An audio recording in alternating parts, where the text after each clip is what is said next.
ইসলামী শরীয়ত অনুযায়ী রোজা ভঙ্গ হওয়ার প্রধান কারণগুলো হলো: ১. ইচ্ছাকৃতভাবে খাবার বা পানীয় গ্রহণ।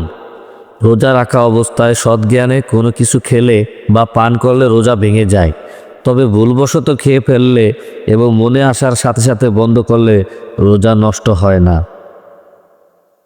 ২. যৌন সম্পর্ক।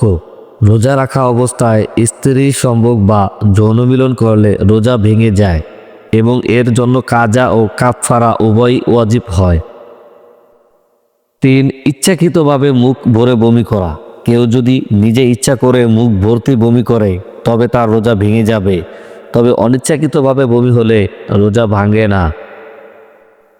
৪. পুষ্টিগুণ সম্পূর্ণ ইনজেকশন বা স্যালাইন। শরীরে শক্তি যোগায় এমন কোনো ইনজেকশন, ড্রিপ বা পুষ্টি সমৃদ্ধ তরল গ্রহণ করলে রোজা ভেঙে যায়। সাধারণত পেইন কিলার বা ভ্যাকসিন যা পুষ্টি দেয় না তা নিলে রোজা ভাঙে না। ৫. ধূমপান ও সুগন্ধিযুক্ত ধোঁয়া গ্রহণ। বিড়ি, সিগারেট বা হুক্কা খাওয়া এবং ইচ্ছাকৃতভাবে ধূপকাঠি বা আগরবাতির ধোঁয়া নাকে টেনে নিলে রোজা ভেঙে যায়। ৬. ইচ্ছাকৃতভাবে বীর্যপাত। হস্তমৈথুন বা অন্য কোনো উত্তেজনাকর আচরণের মাধ্যমে ইচ্ছাকৃতভাবে বীর্যপাত ঘটালে রোজা ভেঙে যায়। ৭. নারীদের হায়েজ ও নেফাস।